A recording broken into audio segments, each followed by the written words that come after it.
So this week has been one of those weeks for me. Maybe for you as well. I think it's been one of those weeks for our family. It's just felt like stepping into a suction tunnel and just and we're spit out at the other end of the week and wondering what happened all the way through. And for me, I wasn't planning on sharing this part of the story, but this on Monday, many of you know that I have back issues.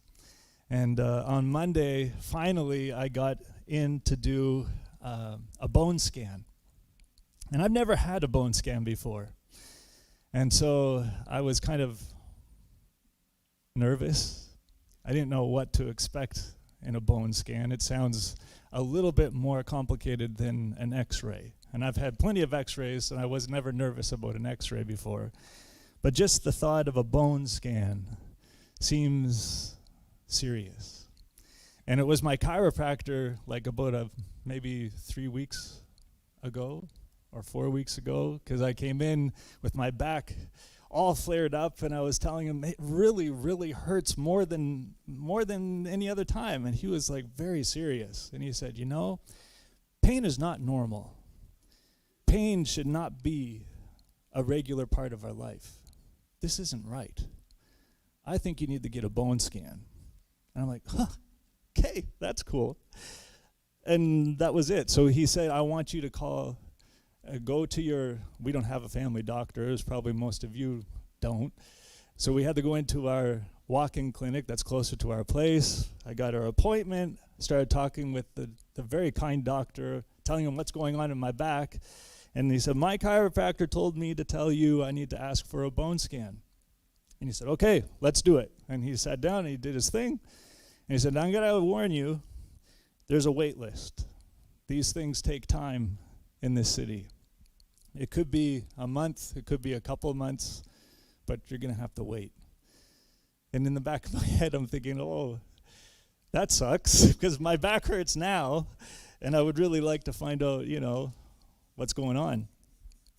Thankfully, it was only a couple of weeks wait. But I remember, it was last Monday that my appointment came in, and I found out about it like the Friday before. So not this last Friday, but the Friday previous to last Friday, I got a call from Viha saying, hey, we want you to come in on Monday, and this is what you need to do. And then I got this letter in the mail saying that it's a 2-part appointment, not just a 1-part thing. There's a 2-part deal to it. And the first part, it says you need to be here at 8:30 for your injection. And I'm like, wait a minute now. This is a bone scan. You don't get needles when you get an x-ray. And for those who know me, I am a wimp when it comes to needles. I do not like sharp objects being inserted into my body at all. It makes me nervous, fearful, anxious. I can't stop thinking about it. And so that night, once I got that letter, I remember picking up my phone, opening up Google. Hey, Google, tell me about bone scans. And so the first thing that came up was, it's painless. Thank you, Jesus. But then I kept looking back at that letter. There's an injection involved. So I was like looking through. There was no mention of any injection at all. So all that night, all Sunday night, guess what was going through my mind? That stupid injection. And it's all I could think about. It was just sitting there like a little monkey on my shoulder. They're going to stick something in you. They're going to stick something in you. And I talked with Anna. We were praying about it. Lord, please don't let them die. But just felt like that overwhelmed inside, right? And it kind of felt like this.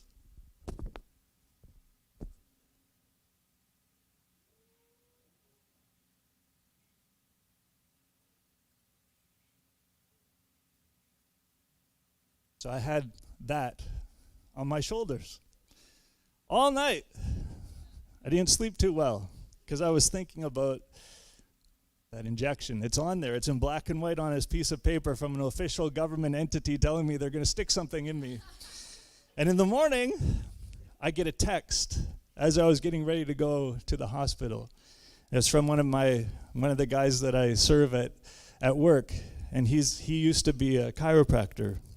This guy knows everything that has to do with bones. I mean, he always comes to my office, and the poor man is bent over himself because of a car accident. He can't practice anymore, but he's in pain all the time. But he has such a big, huge heart, and he loves me. But he texted me, and he said, "How are you doing this morning?" He didn't know that I was going in for this. And I wrote him back, and I said, "Man, I'm going in for a bone scan. And I heard there's a needle." I wrote him that, and he didn't respond.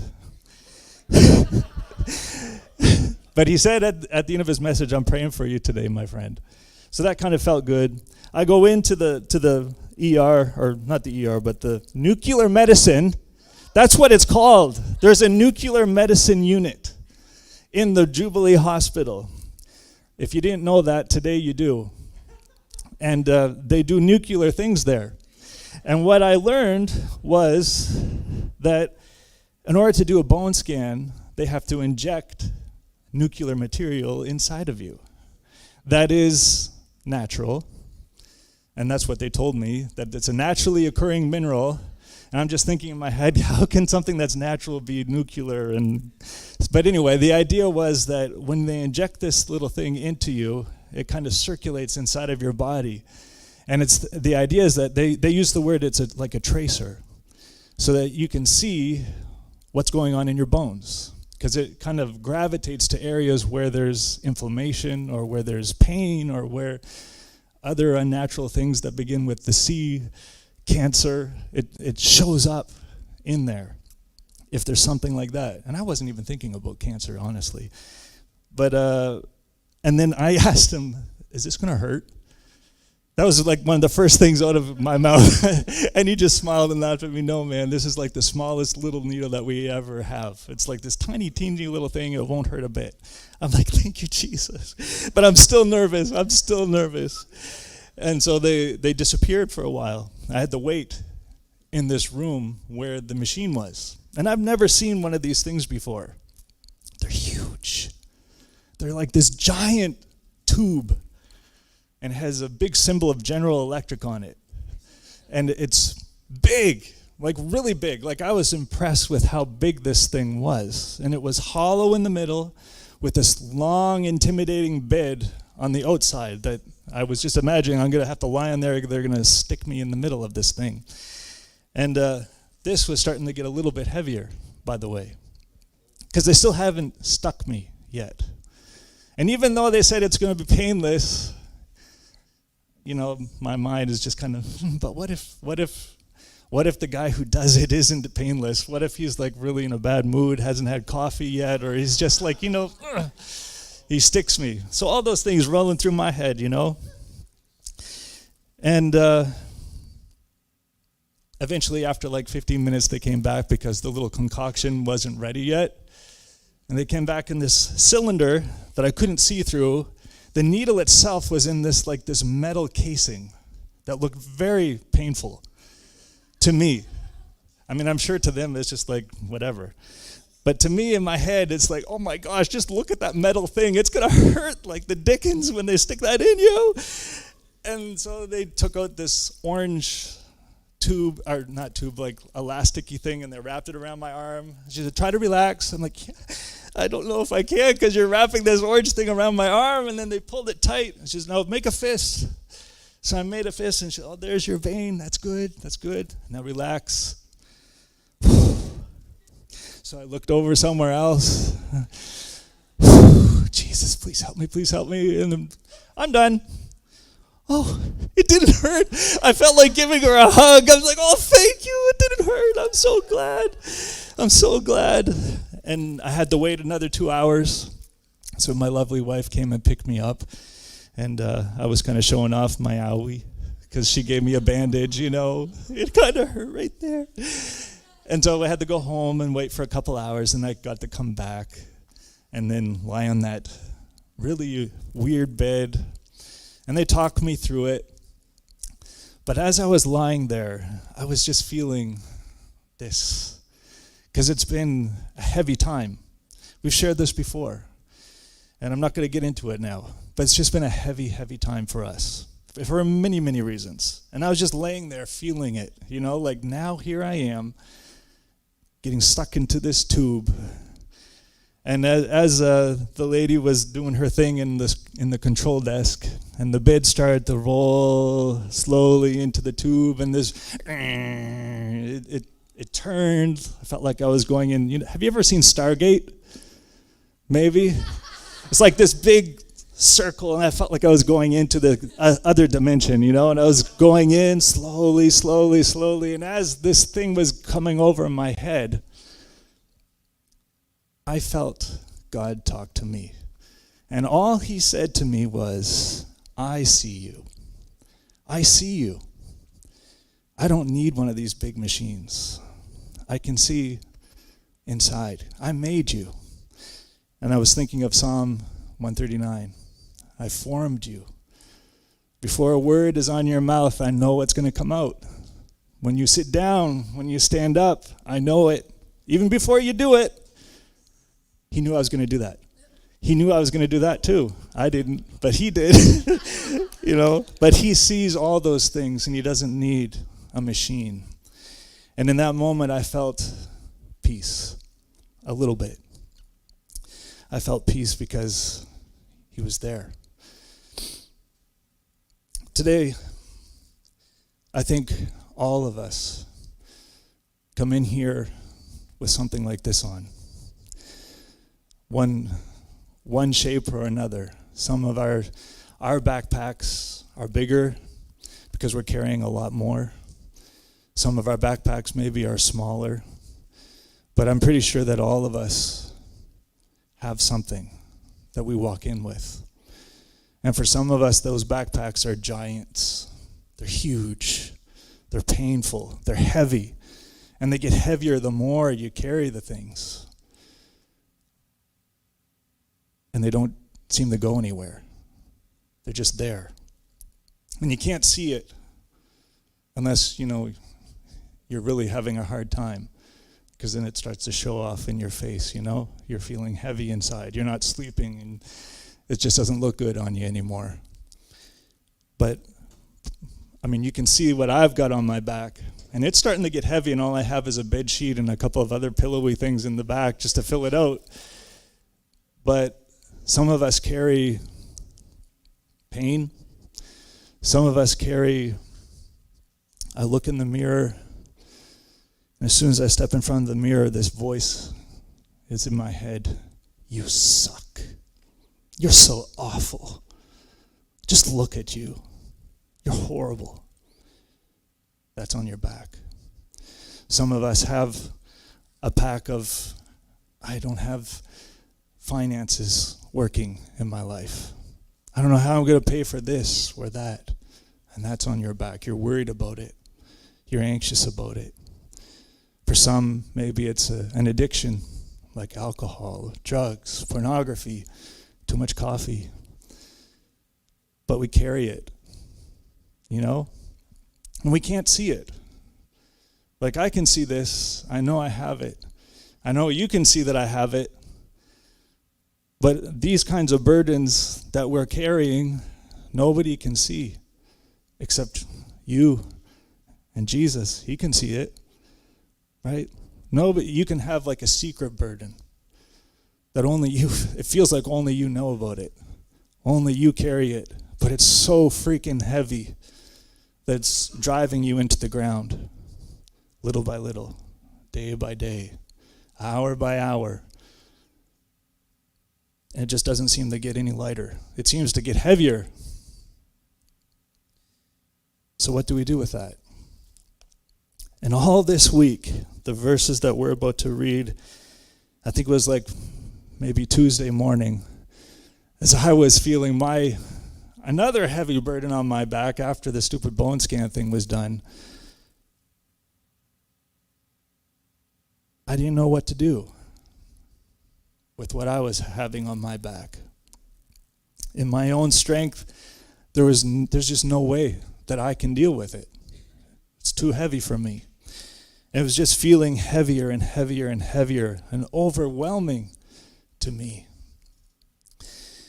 And I was praying in my quiet time, and I'm not telling you this because I want you to think I'm more spiritual, because I'm totally not. And I'm not telling you any of this with any intention of making you think that I know how to do this. I am practicing it. I'm putting it into practice.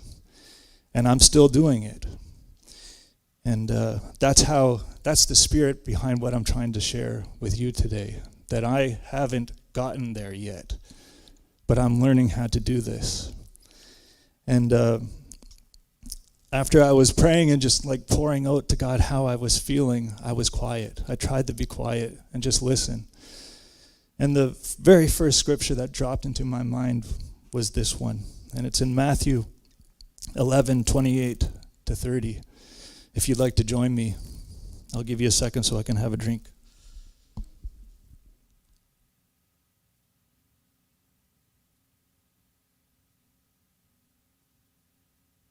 This passage, I've grown up with it. I've grown up hearing about it. But boy, this week it became real to me in such a way that it's never been, ever. And it's still growing on me. But this is what it says, and this is Jesus talking. He says, "Come to me, all you who are weary and burdened, and I will give you rest. Take my yoke upon you and learn from me, for I am gentle and humble in heart, and you will find rest for your souls. For my yoke is easy and my burden is light." And you know, when I was reading that, I was instantly drawn to the weary and heavy laden, because it just felt like God was reading my mail. That was me. I feel so heavy, and I remember back to going into that bone scan tube thingy, and him saying, "I see you." He sees me.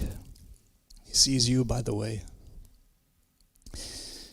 But I was just thinking about, I feel so weary and burdened. I'm so glad that you notice that you see that, Lord. But then he kind of drew me back to the first part where it says, "Come to me. Come to me." Don't stay where you are with that heavy burden on. Come to me. And if you look at the word "come to me," it's in the present tense. It's almost like brush your teeth, comb your hair, take a shower. It's something that you got to do often, or bad things happen, right? You get stinky, or you're not looking so good. Come to me every single time that you need to. Come to me. And in that moment, I was struggling with those words, because the weight that I was carrying was making me feel, but I can't. I suck. Why would you want me to be close when I've got all this? I was struggling to hear those words, "Come close to me." All I was thinking about, this is so heavy. It's hard, and I don't know what to do with it. Come to me. Come close.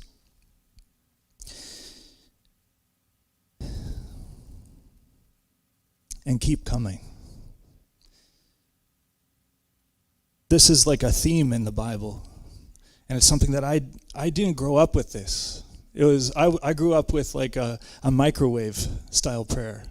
You know? But I pray this once, I do my business at the altar, I pray the prayer, and I should be done. Right? Jesus, I give you this heavy burden. I answer the altar call. I lay my junk down at your feet. I felt that call. Jesus, please take it. And that morning, when he started talking to me through this verse, it was one of those moments where something inside of you releases, you know? You feel heard. You feel like God sees you. You feel like you're able to lift off that heavy burden, you know? and you feel lighter and happier. And I did. I felt lighter and happier after that time. But you know what happened? What? I had to pick it up again. I did. I picked the stupid thing up again. Not like an hour or two later. Guess what I was walking around with on my shoulders? The very same thing that Jesus has said, give it to me. Come to me, leave it with me. And I had it again. And it felt heavy just like it did before. And I didn't even notice that I was walking around with it until I started thinking about that verse again. And I was like, wait a minute, I thought I had done this already. All through this week, it's been a continuous, Lord, I just realized that I'm carrying this stupid burden again. I'm not going to pick it up again because I'll probably break my back. But all the week, it's been a constant, oh, wait a minute. I already I can see you over here. I can see you. But I don't need to keep carrying this. That momentary realization where God says, hey, don't you remember we did business over this? And you keep coming back for it. You know? So I had to keep coming back and dropping it with Jesus. I had to keep coming to him with that heavy burden on my back.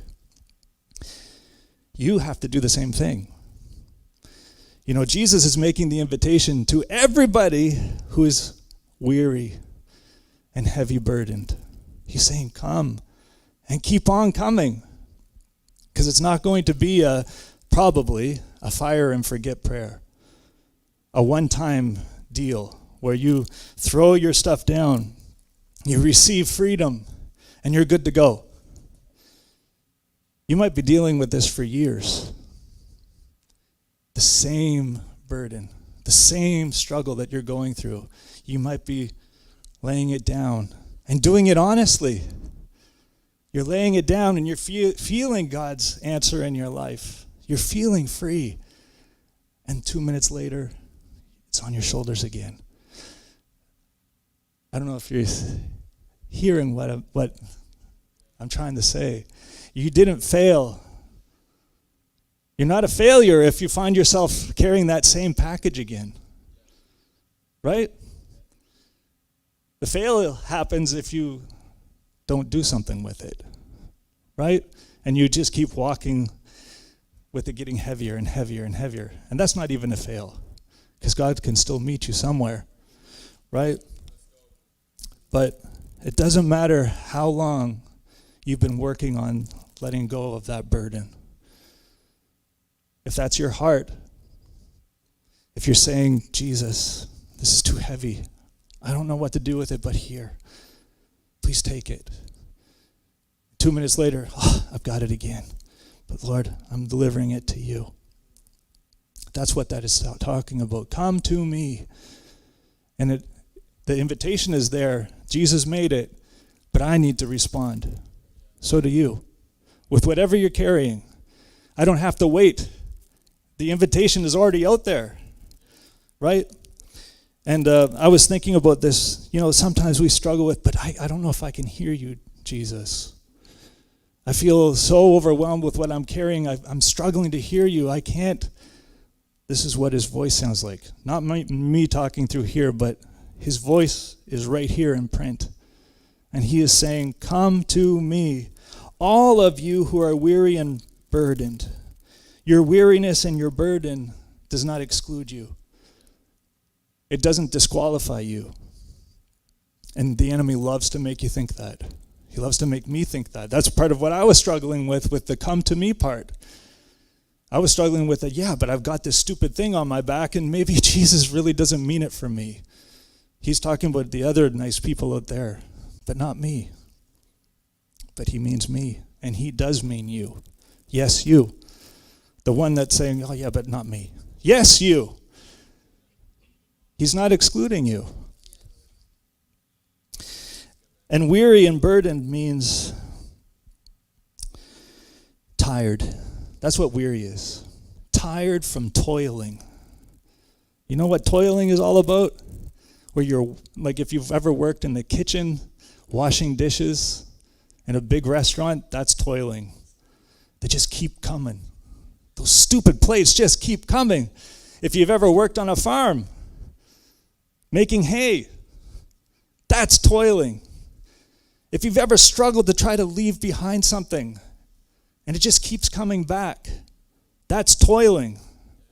That's hard work. Heavy laden or burdened means loaded down. And if you put them together, it means that I am tired from all my toil under my heavy burden. That's what Jesus' invitation is for today. To those of you, all of us, who are tired from toiling under that heavy burden. Jesus is saying, come to me. And then he says something amazing. He's offering a trade.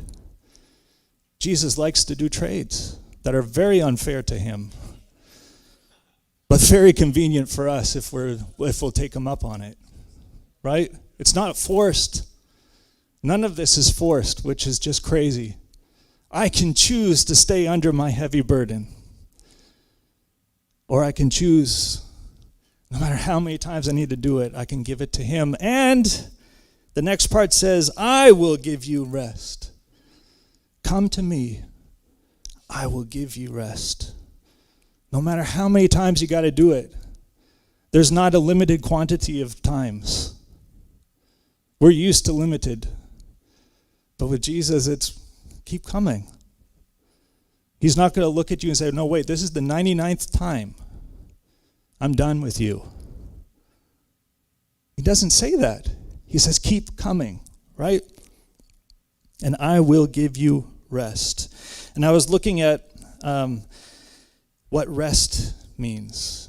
If you remember back to the 23rd Psalm that we were talking about a couple weeks ago, it's the kind of rest where you don't do anything but be there with him. That's the kind of rest that he's talking about.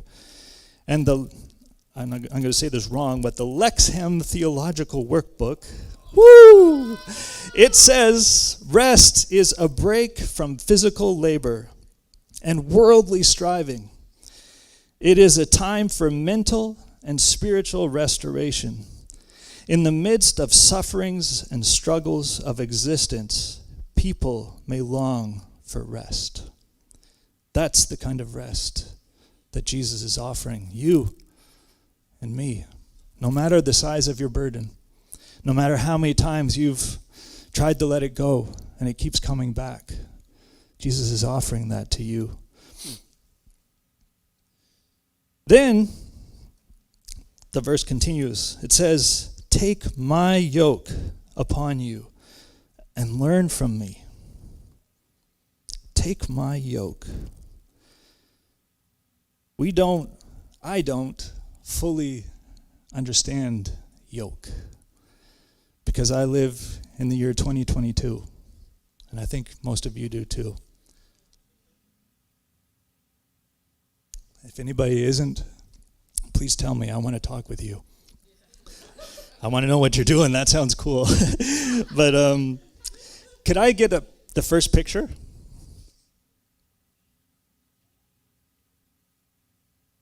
So that's a yoke. That's what it looks like. Probably a little bit different from the yoke that Jesus was talking about, just because it might be a little bit more modern. But that's the idea. You get the picture. It's wooden. It has those weird hoopy things on the sides. And it's meant for the oxen or the horse to stick his head in those hoopy things.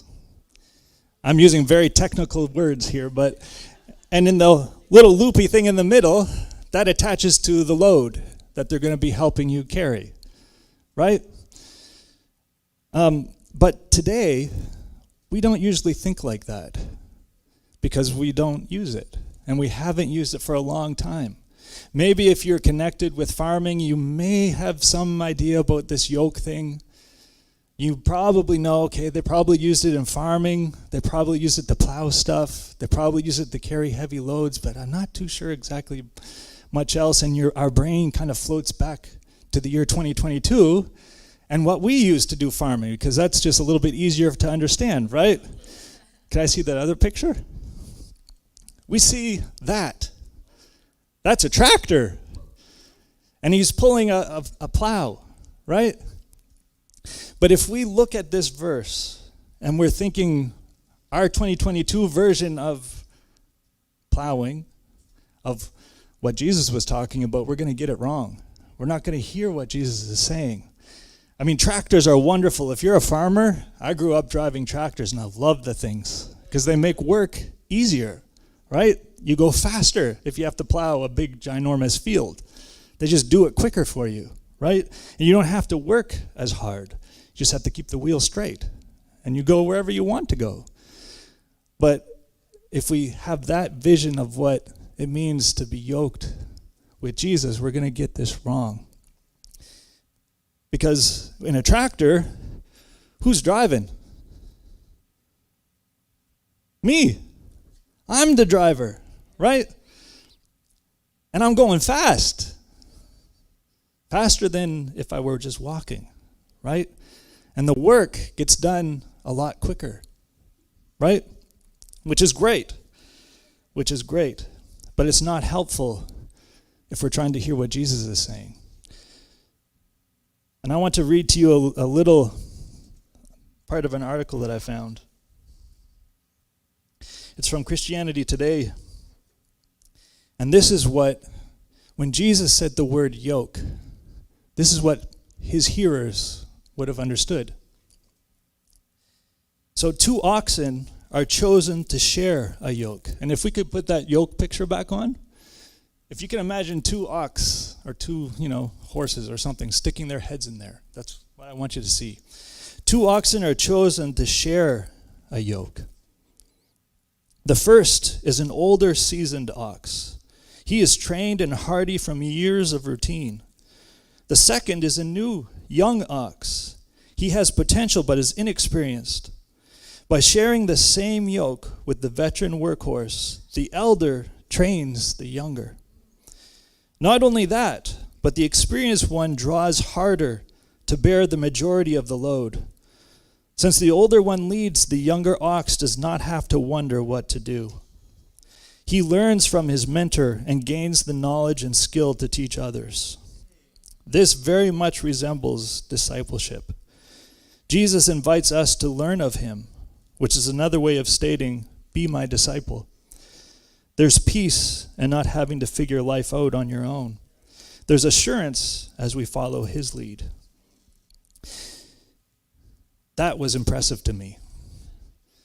That whole idea of a yoke is shared, right? I'm not in the driver's seat like in a tractor.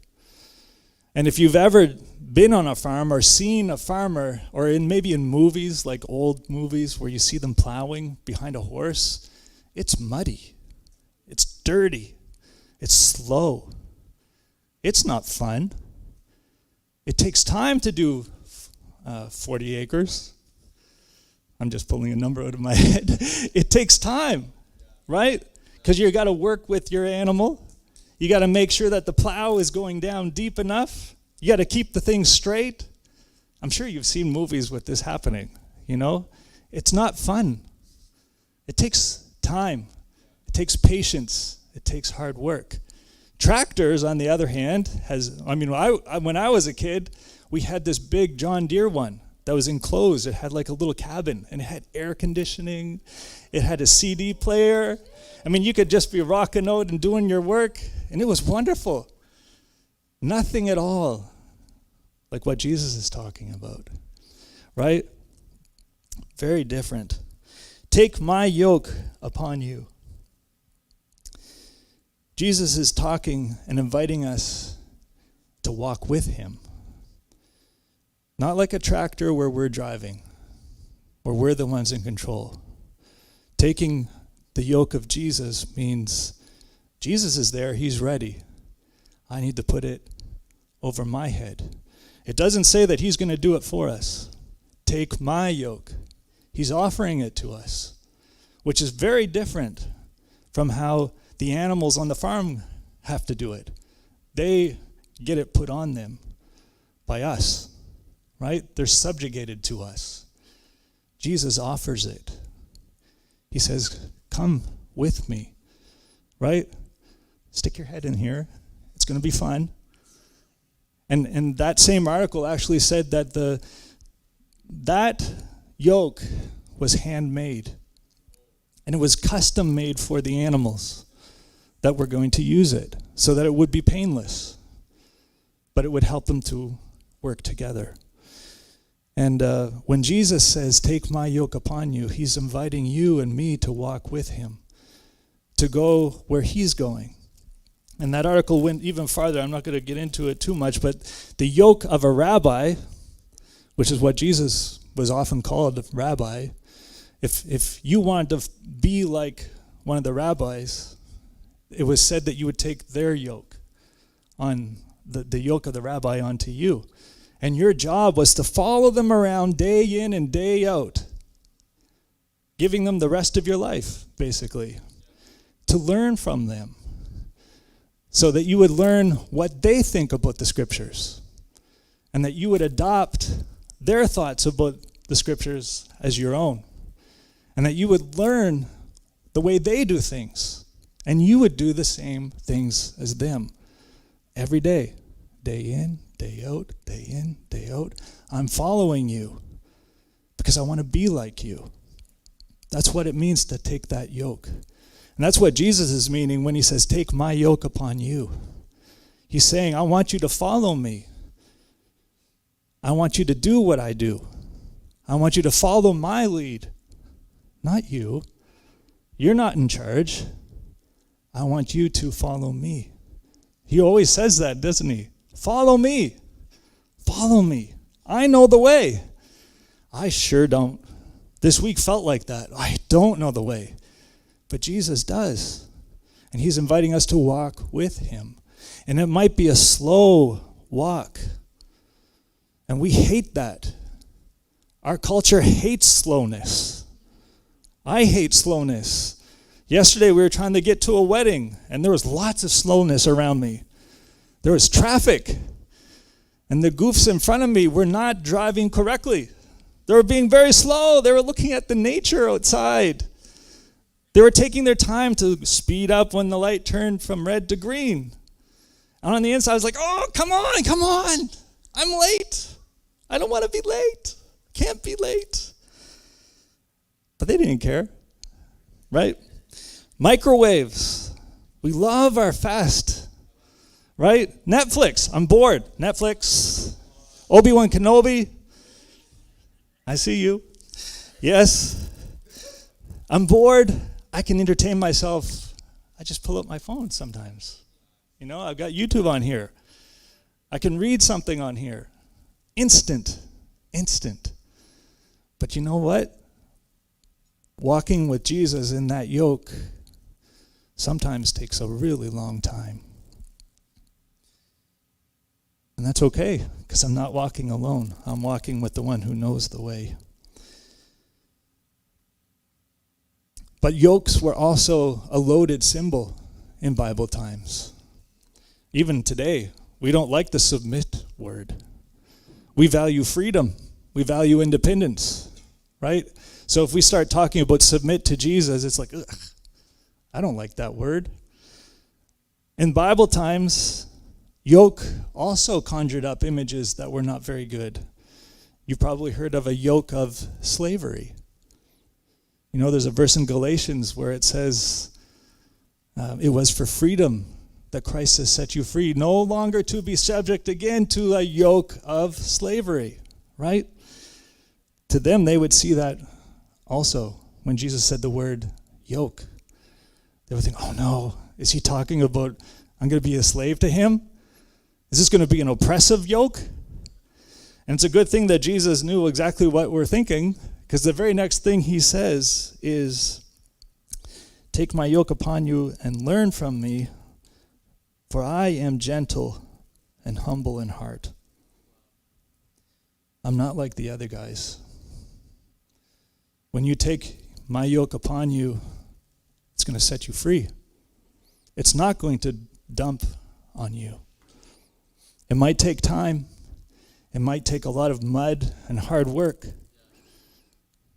But you're going to be free. Because he is gentle and humble in heart. And then the next part says, and you will find rest for your very soul. That everything you are on the inside will find rest as we walk day in and day out with Jesus. I'm wanting to follow you. I sometimes have to remember, I already gave you that heavy burden. But because we're working together, you remind me, I don't have to keep carrying that. I can let it go, and you give me rest. I pick it up again. You get the picture. It's like this constant back and forth sometimes. Maybe we have a season where we're walking together well. Things are jiving. But a lot of times it's muddy. And a lot of times it's dirty. And a lot of times it's hard. But that doesn't mean that we're doing it wrong. He's working through us, right? In us. And finally, it's important that we need to remember that we need to keep on taking that yoke. If we make that choice to say yes to Jesus, I want to follow you, I want to be like you, it's not a one-timer. Just like the laying my burdens down is not a one-time thing. I need to continually do it. Every day, even. Jesus, I'm following you. I want to learn from you. I want my life to look like yours. And the last part, and this is what I'm going to finish with, it says in verse 30, for my yoke is easy and my burden is light. A lot of people think, myself, I've thought about it too, that, with Jesus in my life, things are supposed to be easy and light. Look, he said right there. Didn't he? But that's not true. Sometimes with Jesus in your life, things get a heck of a lot worse. More difficult, more painful, more problems. And then you're wondering, well, did I do that wrong? I thought that you said right here that your yoke is easy and my burden is light. But why is this so hard? Why am I so muddy? Why can't I just let go of this burden and it just stays there? And we keep going. How come it always ends up on my back again? Right? This isn't easy. That's not what I signed up for. But really what he's saying is, and I got another quote from, I don't know if you've ever looked at the gotquestions.org website, but they have this very interesting little quotation or blurb. It says, scholars estimate that Pharisees had added over 600 regulations regarding what qualified as working on the Sabbath meant. That's just one day. Over 600 rules about what you should do and not do on Sunday. One day, they had 6 other ones to play with. Can you imagine the heaviness of that? 600 rules. I can't keep 10 in mind. I don't know about you, but 600 is a lot, and that's just for one day. When Jesus said, my yoke is easy and my burden is light, he was talking to them. He was saying, I'm not going to add all of these rules that you need to follow in order to follow me. All I'm telling you, and I'm going to keep telling you, come to me. And keep coming to me. Even when you're heavy burdened, and I will give you rest. Take my yoke upon you and learn from me.